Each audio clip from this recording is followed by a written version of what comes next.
Mesdames, Messieurs, bonsoir. Dans les titres de l'actualité ce soir, aide alimentaire d'urgence destinée aux ménages vulnérables en cette période de pandémie. Le chef de l'État a réceptionné le premier lot. Plus d'1 million de ménages vont en bénéficier sur toute l'étendue du territoire national.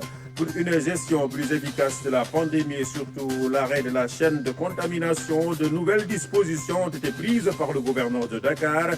Il s'agit d'une intensification de la lutte contre la propagation du virus à Dakar. Exploitation et gestion des marchés, le ministre de l'Hygiène publique propose de revoir le système en intégrant l'urbanisme commercial et c'est dans ce sens que le marché des HLM a fait l'objet d'une vaste opération de désinfection et de nettoiement. Et puis, la communauté chrétienne célèbre Pâques ce week-end dans un contexte particulier. Retour dans cette édition sur le sens de cette fête marquant la résurrection du Christ. À la bienvenue à toutes et à tous. Le président de la République a réceptionné le premier lot de vivres dans le cadre de l'aide alimentaire d'urgence en soutien aux ménages vulnérables en réponse au Covid-19. 69 milliards de francs CFA ont été dégagés par l'État pour soutenir les populations et renforcer la résilience sociale. Les vivres sont destinés à environ 1 million de ménages éligibles sur toute l'étendue du territoire national. Les explications de Aboubakar Kane. Devant l'urgence et les effets de la crise sur l'économie nationale, le président de la République a mis en place un programme de résilience économique et sociale. Un soutien aux ménages qui se traduit aujourd'hui par la réception à la plateforme de distribution d'un important lot de vivres. Les régions périphériques et du centre seront les premières servies. Aujourd'hui, nous sommes en train de charger plus de 70 camions. Et d'ici ce soir, donc, on aura les 100 camions destinés donc, à 5 régions. La région de Ziguinchor, celle de Kédougou, Matam, c'est 3 régions périphériques, plus 2 régions de centre, la région de Louga et celle de Diourbel. Une aide alimentaire d'urgence pour renforcer la résilience sociale des populations. 69 milliards de francs CFA dégagés pour l'achat de ces denrées destinées à 1 million de ménages éligibles jusque dans les zones les plus reculées du pays. Pour la première fois, notre pays va devoir organiser une opération de distribution de plus de 100 000 tonnes, par exemple, de céréales, riz, pour 1 million de ménages. Pour le sucre, c'est 10 000 tonnes. Pour les pâtes alimentaires, c'est 10 000 tonnes. Pour l'huile, c'est idem, quasiment le même volume et plus de 1 million de packs de savon qui vont être distribués jusque dans les villages les plus reculés. Une grande opération de distribution qui requiert le concours des forces de défense et de sécurité pour la logistique et l'escorte. L'administration territoriale et les élus sont aussi impliqués. Le ministère a travaillé très rapidement pour organiser la sélection des fournisseurs. Il a travaillé avec nos forces de défense et de sécurité qui vont accompagner tout le processus jusqu'au destinataire final. C'est une association de l'administration, de la société civile. Je me réjouis également de l'implication des élus, c'est-à-dire les maires dans chacune des communes travaillera avec ce dispositif, mais aussi les présidents de région vont accompagner. Pour la stabilité macroéconomique et financière, l'État soutient également le secteur privé. Une injection de liquidités assortie de mesures fiscales et douanières pour préserver les emplois. La première ordonnance que j'ai prise après la loi d'habilitation a été une ordonnance qui a pour vocation de préserver les emplois autant que faire se peut et surtout d'empêcher des licenciements en dehors du seul cas de la faute lourde pour être salarié, mais aussi de pouvoir accompagner les entreprises afin que si le chemin technique doit être décidé, qu'il puisse être fait dans des conditions encadrées. Cette opération consacre ainsi le démarrage effectif du programme de résilience économique et sociale. Le chef de l'État en appelle à une plus grande prise de conscience des risques liés notamment au cas communautaire. Le président Macky Sall a salué le comportement responsable des Sénégalais face à la pandémie du Covid-19, le respect strict des recommandations qui confortent les efforts du gouvernement pour contenir la maladie. Une contribution de tout un chacun est souhaitable pour gagner la bataille contre le coronavirus. Je vous propose justement d'écouter le chef de l'État, son Excellence le président Macky Sall. Nous constatons un respect, même s'il y a encore situation qui nécessite quand même une plus grande prise de conscience de nos concitoyens. Lorsqu'on voit l'évolution de la maladie dans notre pays, on se rend compte que des efforts ont été faits, d'importants efforts pour contenir la maladie. Mais nous avons encore un gros risque. Ce sont les cas communautaires qui surgissent et pour lesquels nous n'avons pas de maîtrise. Alors, le danger, c'est justement de cohabiter avec ces cas qui pourront contaminer à une échelle exponentielle les autres dans les différentes localités. C'est pourquoi je voudrais encore une fois lancer un appel pour que les consignes de pouvoir rester dans les domiciles soient respectées avant de nous amener à prendre des mesures encore plus draconiennes.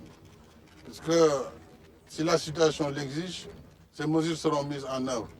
Pour ne pas en arriver là, il faut que nous respections ces recommandations, de rester chez soi quand on n'a pas une action urgente ou, disons, un travail essentiel à faire. C'est une forte recommandation. Ensuite, il faut respecter le couvre-feu. Et je demande aux autorités administratives d'être extrêmement rigoureuses sur les conditions de déplacement dans des zones ou dans des localités où la maladie se développe. C'est pour le bien de tout le monde. Je voudrais saisir cette occasion pour, d'une part, remercier encore une fois les personnels de santé pour leur dévouement, leur engagement dont ils ont fait montre, mais aussi féliciter le gouvernement pour la mise en œuvre dans des délais extrêmement courts des décisions que j'avais arrêtées. Voilà, 2000 tonnes de riz vont quitter ce soir Dakar pour l'intérieur du pays. Il s'agit de la première phase du déploiement de l'aide alimentaire aux ménages vulnérables. Les denrées seront d'abord stockées dans les magasins du commissariat alimentaire à la sécurité, à la sécurité alimentaire avant la distribution, et les forces de défense et de sécurité seront au cœur de ce processus de résilience lancé par le chef de l'État. Les explications de Lamine Touré. Une opération d'équité sociale. Grandeur nature, elle se déploie sous haute surveillance militaire. Des dizaines de camions sont remplis de sacs de riz.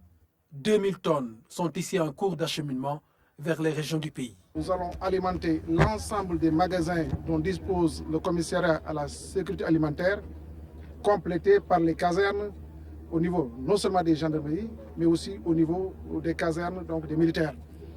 Et cela va toucher quasiment toutes les régions et une bonne partie des départements à l'échelle nationale. Cette opération va se dérouler à peu près pour une semaine, 7 à 8 jours, et au-delà desquels nous allons commencer fondamentalement la distribution à l'endroit des populations. Une mobilisation exceptionnelle de la gendarmerie et de l'armée est visible. La logistique est à la hauteur de l'enjeu. Le rôle des armées dans ces opérations peut être séquencé en 3 phases. La première phase qui consiste à appuyer le ministère dans le transport des denrées de Dakar au niveau des magasins centraux du commissariat à la sécurité alimentaire. Aujourd'hui, il y a 75 camions qui vont quitter pour aller vers 5 régions. Pour la sécurité des convois, la gendarmerie est déjà sur pied. Chaque convoi est composé de 10 camions. Pour cette première journée de déploiement, 5 régions seront servies. Nous avons une équipe donc de convoyage et d'escorte qui consiste de façon synthétique à escorter donc, par convoi de 10 camions de 300 tonnes, 400 tonnes ou 500 tonnes, selon que ce sont des camions de 50, de 40 ou de 30 tonnes, à les escorter jusqu'à leur destination au niveau de la capitale régionale ou au niveau du département et au niveau des magasins du commissariat à la sécurité alimentaire. L'État reste aussi attentif aux préoccupations des producteurs locaux en matière de choix alimentaires destinés aux ménages vulnérables dans le cadre de la lutte contre le coronavirus. Au niveau de la vallée, seulement 900 tonnes de riz décortiqués étaient disponibles. C'est la raison pour laquelle nous avons fait appel donc, aux fournisseurs qui disposaient du riz importé. Alors, pour les autres produits, c'est-à-dire, en tout cas, nous allons faire une évaluation à la fin donc, de ce premier processus. Et naturellement, si l'État décide en tout cas d'élargir la gamme, ça se fera. Sinon, on va apprécier quelle démarche en tout cas prendre pour que en tout cas, toutes les parties, en termes donc, de production locale, puissent être impliquées dans cette dynamique. Le président de la République tient à l'accélération du processus de distribution de ces denrées alimentaires. 1 million de ménages vont bénéficier de cet appui de l'État. Covid-19, situation du jour sur les 173 tests réalisés, 13 sont revenus positifs. Il s'agit de 12 cas contacts et d'un cas communautaire. Voici à ce propos le ministre de la Santé, Abdoulaye Diouf Sarr. Ce samedi 11 avril 2020, le ministère de la Santé et de l'Action sociale a reçu les examens virologiques suivants. Sur 173 tests réalisés, 13 sont revenus positifs. Il s'agit de 12 cas contacts suivis par nos services et d'un cas issu de la transmission communautaire. 15 patients hospitalisés ont été contrôlés négatifs, donc guéris ce jour. Ils sortiront de l'hospitalisation dans la journée. L'état de santé des patients hospitalisés est stable. À ce jour, 278 cas ont été déclarés positifs au Sénégal, dont 152 guéris, 2 décédés, 1 évacué. Par conséquent, nous avons 123 patients en traitement dans nos hôpitaux. Le ministère de la Santé et de l'Action sociale exhorte les populations au respect scrupuleux des mesures de prévention individuelle et collective. À Tambacounda, 17 concessions du village de Kan-Ambé sont confinées, une situation qui appelle une prise en charge psychosociale et une cellule régionale a été mise en place. Des denrées alimentaires ont été également acheminées sur place, nous dit Thiorodian. Après avoir effectué 18 tests sur les cas contacts, 6 prélèvements sont revenus positifs. Désormais, le département de Goudiri enregistre 7 malades atteints de Covid-19. Les jours, les mois et même également les semaines à venir, nous sommes obligés véritablement de mettre des tactiques agressives mais également ciblées. C'est pourquoi on a été véritablement sur le lot en tout cas, de ces personnes contacts les plus proches, c'est-à-dire les cas les plus exposés, on a été faire en tout cas des prélèvements. Et le processus va continuer. C'est pourquoi dans les prochains jours également, nous nous attendons à de nouveaux cas. 307 cas contacts, dont 58 à haut risque. L'état d'esprit de cette communauté nécessite un suivi psychologique. Une cellule régionale est mise sur pied. Le rôle de cette cellule au niveau de la régionalisation, c'est d'appuyer les structures locales qui sont là. Par exemple, aujourd'hui à Tamba, nous sommes là. Nous appuyons le docteur Pape Demba Diallo, qui est le psychiatre à Tamba, pour mettre en place la cellule qui sera composée de psychiatres, de psychologues, conseillers cliniciens, de sociologues, d'anthropologues pour réfléchir sur la question, appuyer psychologiquement. La situation de mise en quarantaine de ce village a ralenti toute activité génératrice de revenus. C'est ainsi que l'État a déployé des moyens colossaux pour la prise en charge sociale. Des kits alimentaires composés de 7 tonnes 50 de riz, 60 cartons d'huile de 12 litres, de 50 sacs de sachets de 500 grammes de lait, de 60 paquets de tomates et de 250 grosses de sucre de 5 kg. Donc c'est un appui vraiment consistant. Les malades référés à l'hôpital régional de Tambacounda, des tests sont régulièrement effectués sur le reste de la communauté. Voilà, Thiorodian, réduction des risques de propagation du Covid-19 à Dakar. Le gouverneur de région vient de prendre 3 mesures et c'est des mesures qui entrent dans la lutte contre la propagation du virus, nous dit Dahaba. Dakar, dans la lutte contre le Covid-19, renforce les mesures de sécurité pour limiter la propagation du virus. Le gouverneur de la région, dans un communiqué, a pris 3 mesures. La première concerne certains lieux de commerce. Il s'agit donc, en relation avec les préfets de département, évidemment, qui travailleront avec les maires et tous les acteurs du secteur, pour qu'au niveau de ces marchés, que ne fonctionne que le commerce vraiment qui puisse satisfaire les besoins immédiats et prioritaires du public, donc des usagers, des populations, et que tout commerce non essentiel puisse être fermé. Alors, c'est dans le sens de réduire les regroupements, rassemblements au niveau de ces marchés et de faire en sorte que n'y aille que ceux-là qui souhaitent s'approvisionner en denrées de première nécessité. Il s'agit également, toujours pour les préfets, sous-préfets en relation avec les maires, de faire en sorte que des heures officielles d'ouverture et de fermeture des marchés soient retenues. En fonction de la spécificité de chaque zone, les autorités administratives sont priées de veiller au respect strict de cette mesure. Afin de permettre aux services d'hygiène, une fois le marché fermé, de faire évidemment la décontamination, la désinfection, et à ceux-là qui sont chargés du nettoiement, de procéder au ramassage des déchets et autres. La deuxième disposition est relative au renforcement de la présence des forces de sécurité et de défense. Nous avons estimé qu'il fallait être plus présent sur le terrain, donc que la police et la gendarmerie, renforcées par l'armée, soient davantage présentes sur le terrain, sur les lieux de rassemblement, sur les lieux de détente et au niveau des plages. Parce que dans un premier temps, évidemment, la mesure avait été suivie et vraiment appliquée par les populations. Mais on se rend compte que les gens reviennent aux mauvaises habitudes. Leur présence sera beaucoup plus renforcée, beaucoup plus accrue. Et puis, le gouverneur de Dakar tient aussi au respect des mesures prises dans le domaine des transports en commun. C'est d'intensifier le contrôle des véhicules de transport en commun. Ceux-là qui généralement font les trajets au niveau de la banlieue surtout, qu'il y ait un contrôle beaucoup plus intense. Voilà. Et que tout véhicule qui ne respecte pas les mesures édictées par le ministre en charge des transports terrestres soit mis en fourrière, tout simplement. 3 décisions prises par le gouverneur de Dakar qui lance un appel aux populations pour arrêter au plus vite la propagation du virus Covid-19.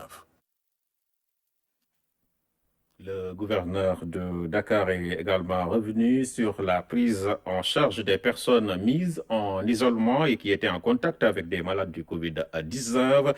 Ils sont totalement pris en charge par l'État qui a réservé 12 hôtels à cet effet. Écoutons Alassane Sall.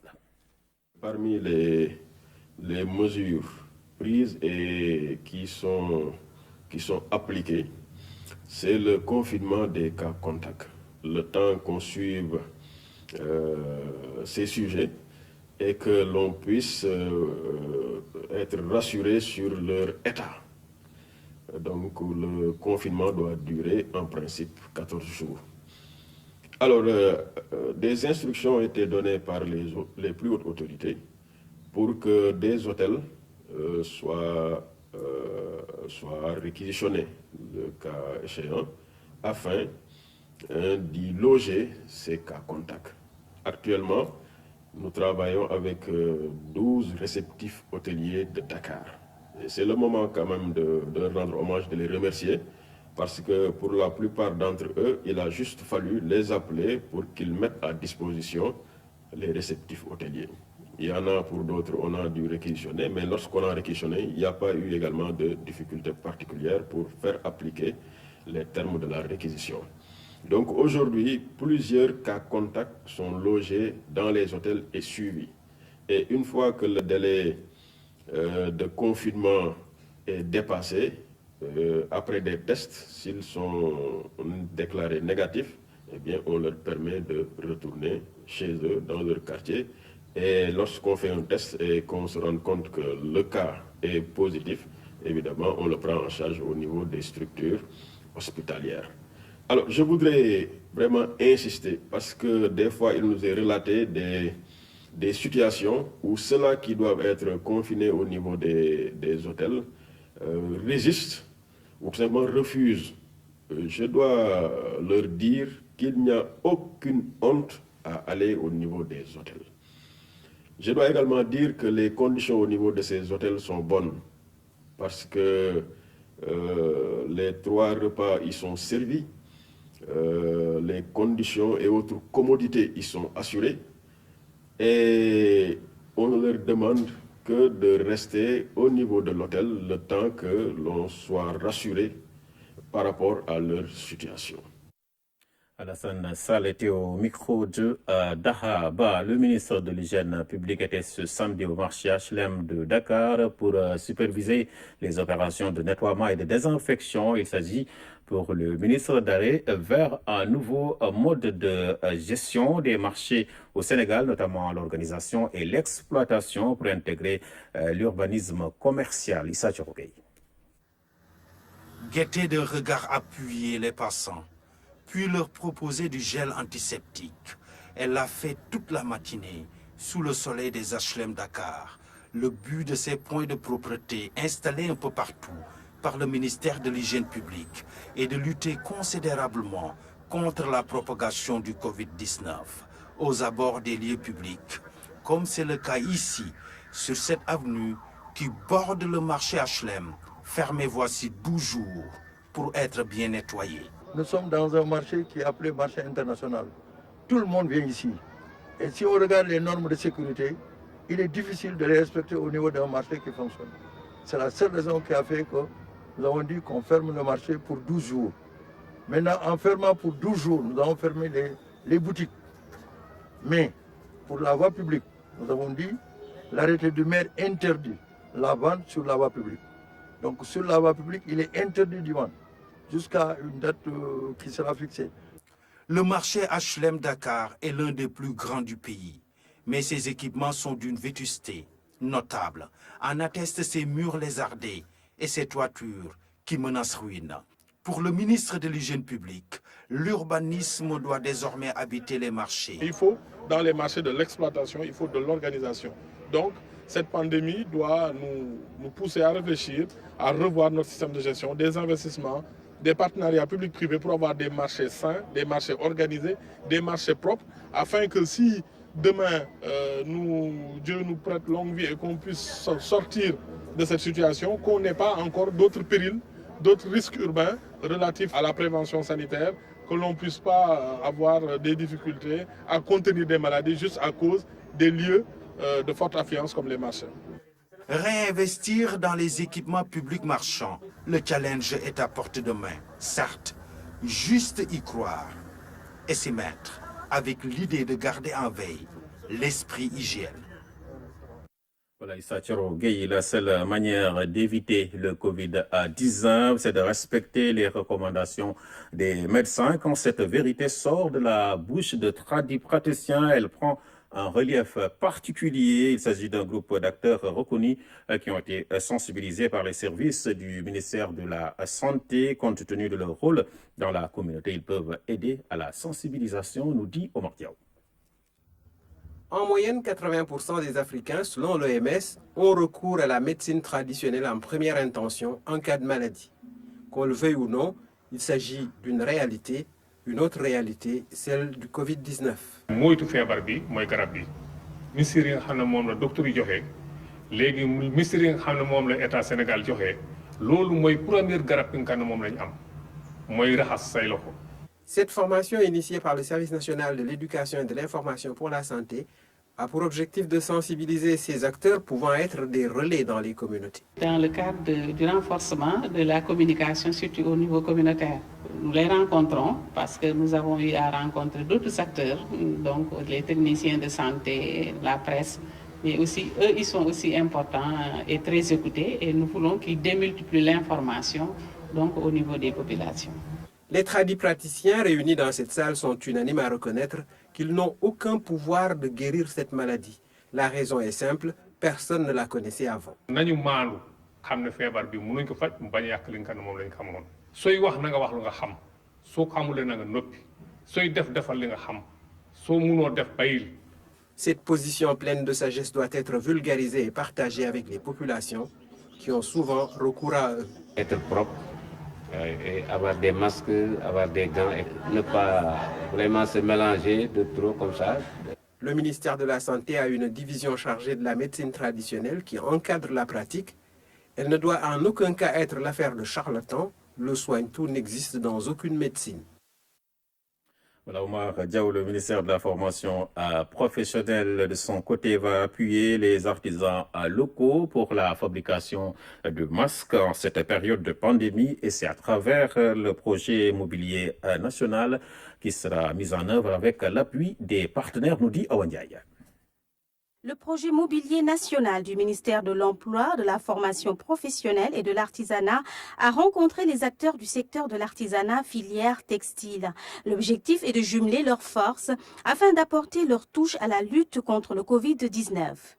L'urgence, selon eux, est de produire 1 million de masques pour participer à l'effort de guerre.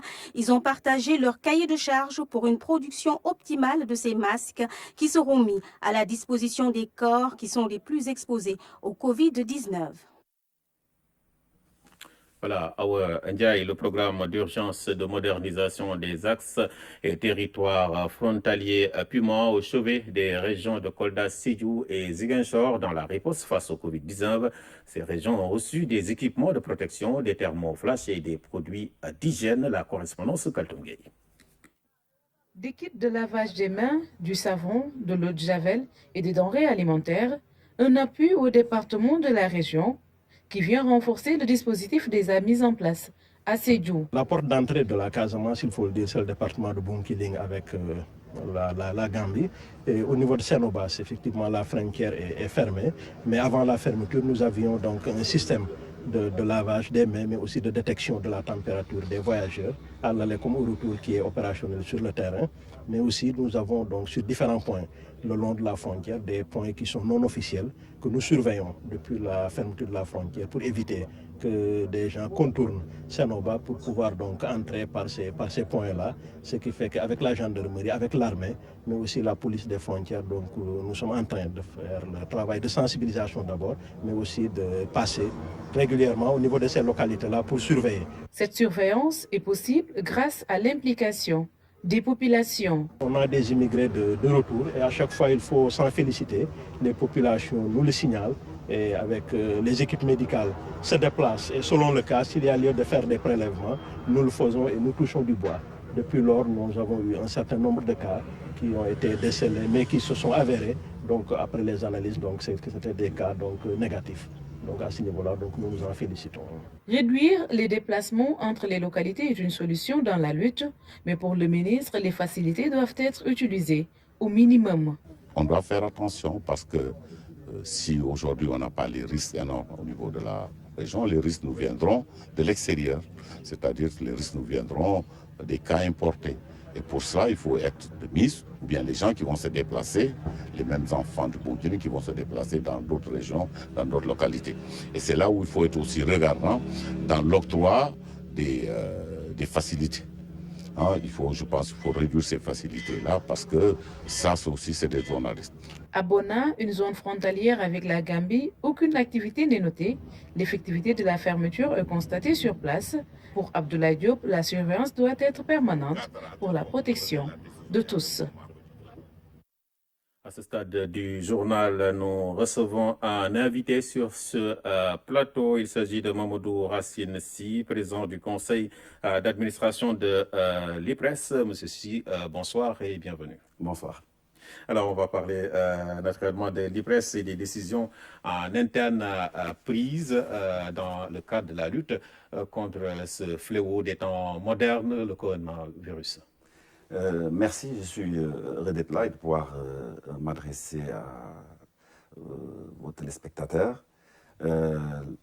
C'est vrai que le Covid-19 est inédit dans, je dirais, l'histoire du monde. C'est la première fois qu'on assiste à une pandémie qui véritablement met à genoux l'économie mondiale. Et l'IPRES n'est pas en reste. Comme vous le savez, notre institution gère les régimes de retraite des agents du secteur privé et des agents non fonctionnaires de l'État. Et dans le droit sillage des très fortes recommandations du président Macky Sall, nous avons effectivement pris des mesures en interne et également des mesures à l'endroit des entreprises pour faire face à ce que j'appellerais une véritable guerre. Et en ce qui concerne les mesures internes, nous avons réduit de manière drastique les effectifs au niveau de nos différentes agences. Nous avons également mis en place les mesures barrières pour justement empêcher la propagation de la maladie dans les agences de l'institution. Et nous avons privilégié le télétravail. En plus de ça, vis-à-vis des entreprises, nous avons mis en place un lien sur le net pour leur permettre de pouvoir remplir des formulaires. Et à l'échéance, nous avons mis en place des bacs où ils pourront faire face à leurs obligations déclaratives en joignant les règlements à leur déclaration et en les mettant dans les bacs. Je crois que ça, c'est une innovation majeure. Et nous ne sommes pas arrêtés là. Vous savez que le service de la pension s'élève à plus de 8 milliards tous les mois. Cette année, ce mois-ci, normalement, l'échéance du mois de mai devait être payée le 15 avril. Mais sur décision du conseil d'administration, ça a été anticipé depuis le 3 avril. Toutes les pensions sont en train d'être payées ou l'ont été sur toute l'étendue du territoire national. C'est pour vous dire que l'IPRES joue parfaitement sa partition dans ce contexte, je veux dire, très sensible que vit le pays. Est-ce qu'il y a des mesures d'urgence qui ont été donc prises à l'endroit justement des allocataires? Oui, des mesures ont été prises parce que vous savez, comme je vous le dis, des mesures ont été prises en interne, des mesures également ont été prises vis-à-vis des entreprises, donc dans le droit sillage des recommandations du chef de l'État, et en rapport étroit avec le patronat, notamment qui nous a saisis depuis le début par l'intermédiaire du président Beidiagne, pour justement les mesures d'urgence à prendre par rapport aux entreprises. Maintenant, par rapport à nos allocataires, d'abord, nous les saluons avec respect et sympathie, parce que vous savez que les retraités sont une couche vulnérable de notre société. Ce sont des personnes qui ont consacré leur vie pour que le pays soit ce qu'il est aujourd'hui, et nous leur devons respect et considération. C'est pour ça que le conseil d'administration a immédiatement instruit la direction générale d'urgence de doter l'ensemble des centres médico-sociaux sur toute l'étendue du territoire national d'une forte dotation en médicaments. Nous avons donc débloqué une somme de plus de 100 millions pour parer au plus pressé. En plus de la contribution de l'IPRES à hauteur de 100 millions dans l'effort de guerre dans le cadre de la force Covid-19. Et autre chose qu'il faut souligner, les retraités ont de leur propre initiative demandé un prélèvement de 500 francs sur leur retraite, donc ça fait à peu près une 52 millions, qu'ils ont décidé eux-mêmes, n'est-ce pas, de donner pour magnifier, n'est-ce pas, leur soutien à l'action du président de la République. C'est l'occasion pour nous d'ailleurs de magnifier tous les efforts qui ont été faits par le chef de l'État depuis le début de cette crise, de cette pandémie au Sénégal. Véritablement, le leadership du président Macky Sall est incontestable. Je veux dire, il a su prendre les décisions qu'il fallait. Il y a une adhésion totale et nous nous inscrivons dans le sillage des recommandations et des orientations du président de la République. Par rapport justement, Monsieur le Président du Conseil d'administration, au paiement, un certain rush a été noté au niveau donc de certains points. On nous signale Guédiawaye hier. Est-ce que des mesures sont prévues dans ce sens pour éviter justement ces rassemblements de personnes lors des paiements? Bonne question. Donc nous avons démultiplié les guichets de paiement. Et donc aujourd'hui, la fluidité est de mise. Et donc, je crois que de ce point de vue-là, on n'a pas reçu, n'est-ce pas, de plainte. Mais je peux vous révéler que dans quelques mois, tout cela ne sera plus qu'un mauvais souvenir, parce que vous savez que l'IPRES a entamé un grand programme d'informatisation appelé le programme DAMLI, en concertation avec la Caisse de sécurité sociale. Bientôt, les retraités, les allocataires de l'EPRES percevront leur pension directement sur leur carte biométrique et n'auront plus besoin de se déplacer. Et donc, ce sera une innovation majeure également. Je crois que ce nouveau système d'information que nous partageons avec la Caisse sociale permettra de résoudre définitivement ce type de problème, parce que là aussi, ça fait partie, n'est-ce pas, de l'amélioration des conditions des retraités. Parce que je dis encore une fois que les retraités, il faut qu'on puisse parler maintenant de retraités émergents, il faut qu'on puisse améliorer leur sort, il faut qu'au Sénégal, que les conditions de retraité soient telles qu'on ait envie d'aller à la retraite et qu'on ne l'appréhende pas comme un saut dans l'inconnu, comme c'est le cas actuellement. Et des efforts importants ont été faits depuis plusieurs années, je veux dire depuis l'avènement du président Macky Sall, où près de 50%, je veux dire, on a augmenté les pensions à hauteur de 50%, de plus de 50% même, et également, où la pension minimale également a été mise en place, comme vous le savez, à hauteur de 98% du SMIC, c'est une innovation majeure. Sur le plan également de l'action sanitaire et sociale, le Sénégal est le seul pays de la sous-région, je vous dis le seul pays où la santé du retraité est prise en charge. Donc l'action sanitaire est dotée d'un budget de plus de 3 milliards et aujourd'hui, le retraité au Sénégal est pris en charge non seulement du point de vue de la santé, mais du point de vue également de la prise en charge en termes de médicaments. Donc je veux dire, si on devait laisser le retraité à son sort, si, encore une fois, on ne prenait pas ça en charge, ce serait très dur. Et pourtant, la seule obligation de l'IPRES, c'est de verser, n'est-ce pas, la pension, c'est le service de la pension qui est obligatoire, mais ici, pour des raisons purement sociales et humanitaires, nous avons toujours mis l'action sanitaire et sociale au cœur, n'est-ce pas, des activités de notre institution. Nous sommes en période de crise sanitaire, vous le savez. Quel peut être le message de l'IPRES aux entreprises, justement? Voilà. Vous savez, dans cette pandémie, il y a des secteurs qui ont été fortement impactés. C'est le tourisme, l'hôtellerie, les transports notamment, et toutes les autres activités satellites liées à ces secteurs.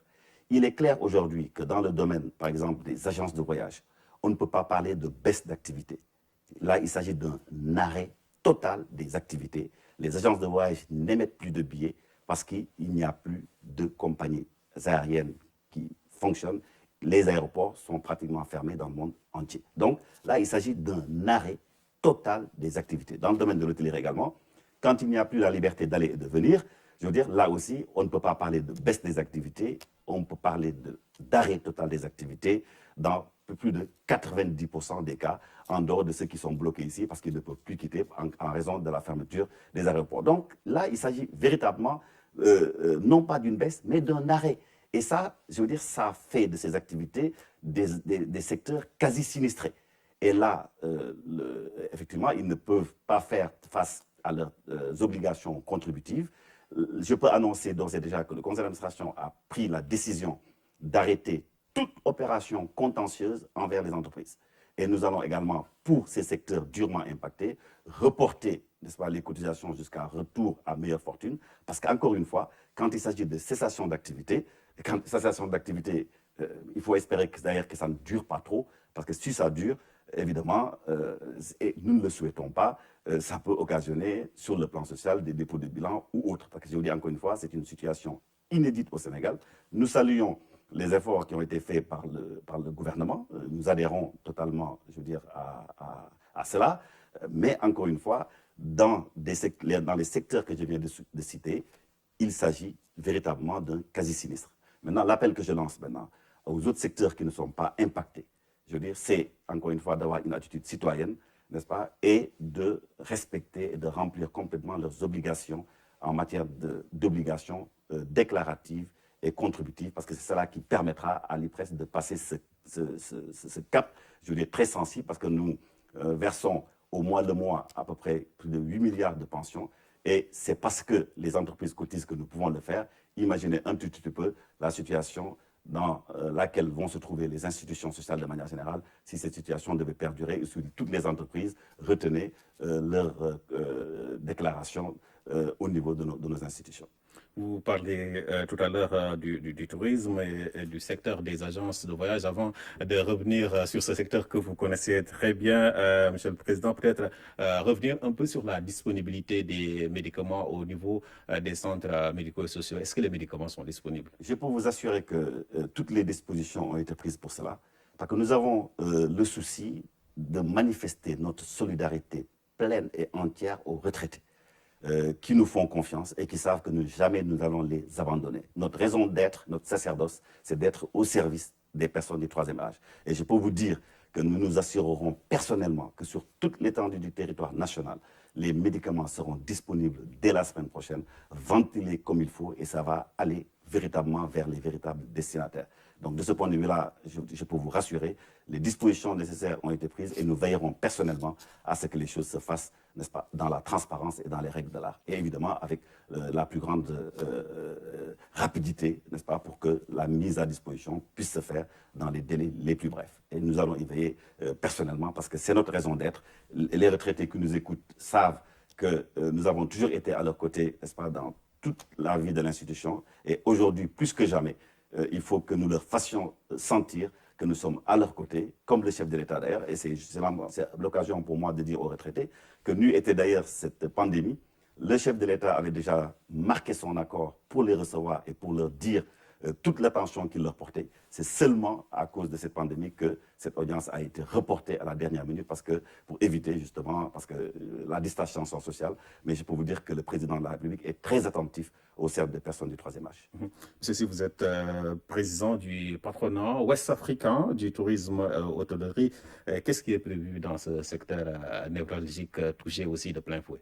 Oui, ce qui se passe aujourd'hui, c'est qu'on peut dire que l'un des secteurs, sinon le secteur le plus touché, c'est véritablement l'hôtellerie, le tourisme, les transports et tout ce qui va avec.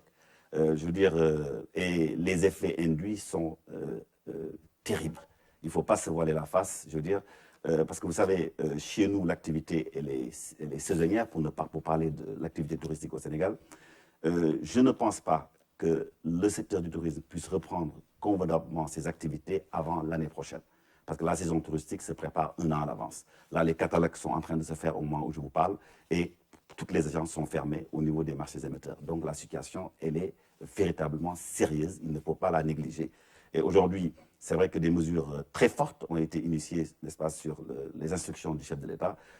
Nous, secteur privé, nous saluons ces mesures, parce que je vous dis encore une fois, si le 18 juin a révélé le général de Gaulle, là aussi, ces crimes que nous n'avons pas souhaité a révélé les qualités exceptionnelles d'homme d'État du président Macky Sall, qui a anticipé, je veux dire, sur véritablement les préoccupations du secteur privé et qui a pris les décisions qu'il fallait au moment qu'il fallait. En tout cas, nous, au niveau du secteur du tourisme, nous saluons, n'est-ce pas, les actions qui ont été menées et les décisions prises par le président Macky Sall, particulièrement à l'endroit de notre secteur, de toute l'économie en général, mais de notre secteur en particulier.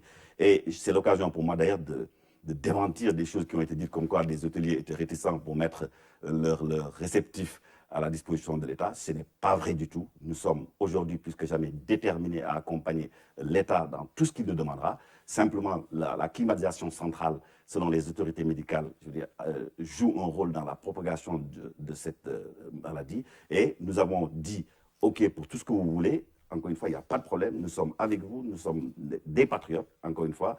Et nous sommes à votre disposition et personne ne pourra, encore une fois, nous reprocher, n'est-ce pas, d'avoir le moindre atermoiement, la moindre hésitation dans la mise à disposition de l'ensemble de nos réceptifs. Là aussi, je tiens également à souligner que ça, c'est des, comme on dit, c'est des fake news, c'est archi faux, ou alors c'est de la désinformation, mais le secteur du tourisme se trouve résolument à côté du chef de l'État et des autorités pour jouer pleinement sa partition dans cette guerre contre le Covid. Évidemment, pour en revenir à votre question, la situation est très difficile pour ce secteur. Vous savez que nous sommes un secteur transversal qui joue un rôle très important dans la formation du produit intérieur brut au Sénégal, dans l'équilibre de la balance des paiements. Le tourisme, ce n'est rien d'autre que de l'exportation sur place. C'est nos plages qu'on exporte, c'est en fait notre hospitalité qu'on exporte, c'est nos terrains qu'on exporte, c'est nos produits qu'on exporte, mais qui sont sur place. Donc c'est de l'exportation sur place.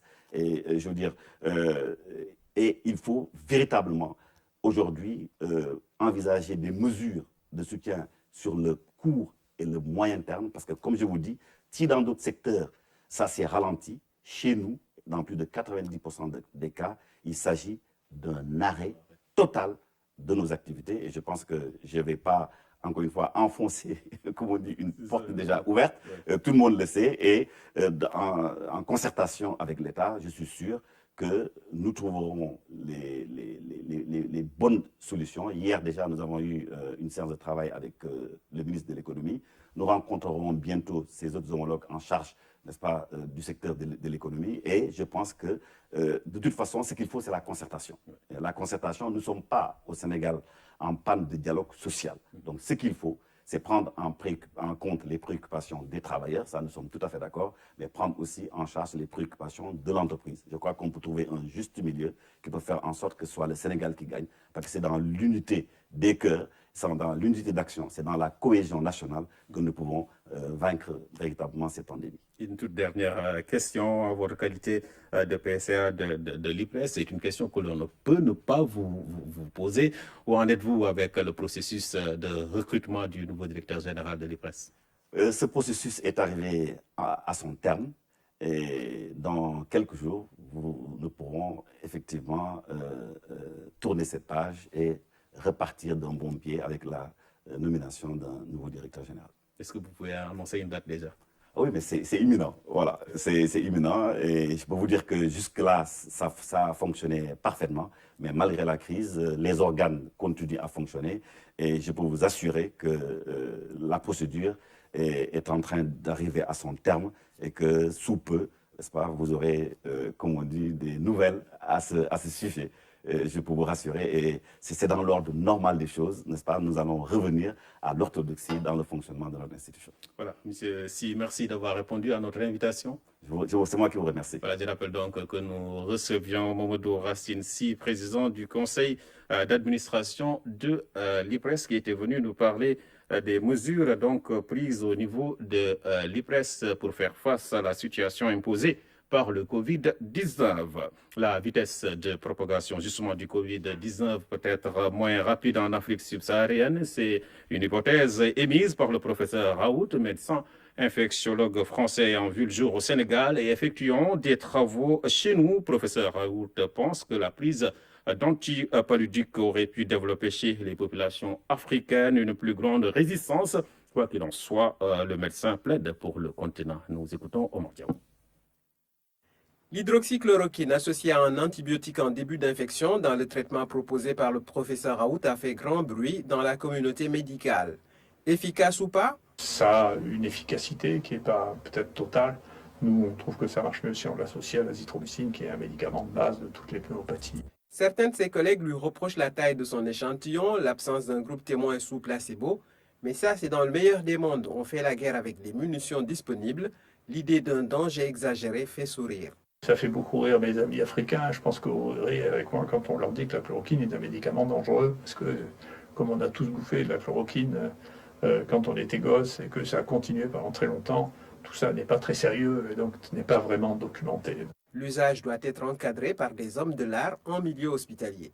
Par ailleurs, le professeur Raoult, se basant sur des études menées au Sénégal sur d'autres coronavirus, pense qu'il y a une probabilité d'une meilleure résistance en Afrique. Une espèce de protection qui pourrait être due à l'écosystème africain particulier. Et parmi ces éléments de cet écosystème, bien sûr, le fait de la prise de beaucoup d'antipaludiques. Donc il est possible que la distribution du virus actuellement soit différente en Afrique subsaharienne que ce qu'elle est en Europe. Ce n'est pas d'être né au Sénégal à l'hôpital principal qui le fait mettre une toge d'avocat au-dessus de sa blouse de médecin. Nous sommes liés et vous comprenez bien que j'étais étant moi-même partiellement sénégalais, je ne peux pas imaginer de ne pas me sentir concerné par les choses qui se passent, y compris dans le cadre de cette épidémie. Tout ce qu'on peut faire pour aider et pour faire avancer les choses et pour travailler en commun sur ce domaine sera fait. Ce qu'il propose est sans doute moins hasardeux que d'expérimenter des vaccins incertains en Afrique, où se trouve la prudence et l'éthique. L'OMS s'inquiète de la situation de l'Afrique face à la pandémie du coronavirus. L'Organisation mondiale de la santé craint une pénurie de moyens, notamment un manque de lits et d'appareils respiratoires. À ce jour, le Covid-19 a tué plus de 102 000 personnes dans le monde. Le récit de Sidina Alufal. Pas moins de 52 pays sont touchés en Afrique avec plus de 13 000 cas confirmés. La quasi-totalité des pays sur le continent sont désormais affectés par le Covid-19. La pandémie s'accélère et l'OMS s'inquiète d'une pénurie de moyens de lutte en Afrique. Couvre-feu et confinement dans certains pays sur le continent, des mesures drastiques ont été prises pour endiguer la pandémie. Le port du masque a été obligatoire dans plusieurs pays comme le Bénin, le Maroc, le Cameroun et la Côte d'Ivoire. En Europe, l'Italie prolonge son confinement jusqu'au 3 mai. Malgré une lueur d'espoir, le nombre de décès a diminué. En Espagne également, le nombre de morts continue à baisser pour la 3e journée consécutive. Dans le pays, l'état d'urgence est prolongé jusqu'au 10 mai. Nous voyons maintenant des foyers d'épidémie dans beaucoup de communautés dans 16 pays différents. Nous anticipons de grandes difficultés pour les systèmes de santé qui sont déjà submergés, particulièrement dans les zones rurales qui ont beaucoup moins de ressources disponibles. Les États-Unis, quant à eux, ne sont pas loin de devenir le pays le plus endeuillé au monde par le coronavirus. Plus de 500 000 cas ont été recensés avec plus de 18 500 morts. Le pays est sur le point de dépasser l'Italie en nombre de décès. Selon certains experts, les États-Unis, comme tous les pays, doivent prendre en garde à ne pas lever les mesures de confinement trop tôt, au risque de voir une nouvelle flambée de l'épidémie, ni trop tard, ce qui pourrait alourdir une facture économique très douloureuse. Lever les restrictions trop rapidement pourrait mener à une résurgence de la mortalité.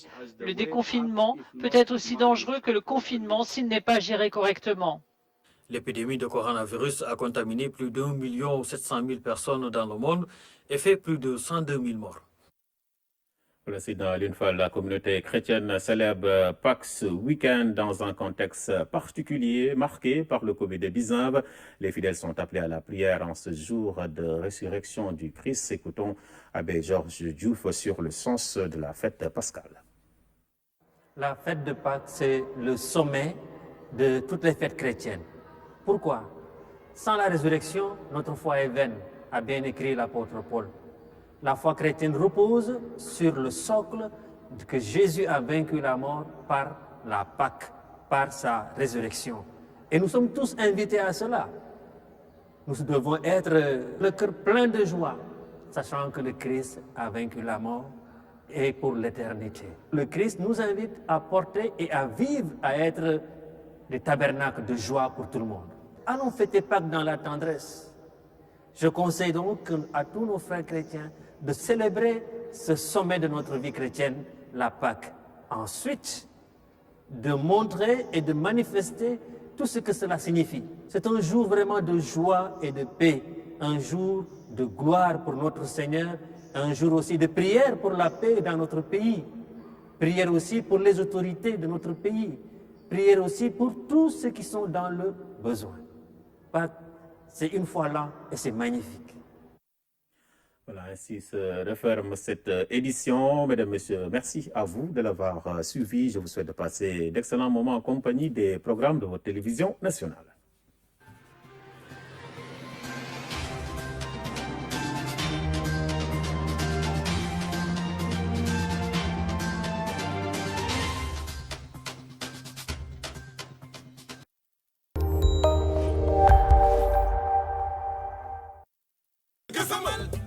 Gazamal, lo wat nga moom. Hey, ni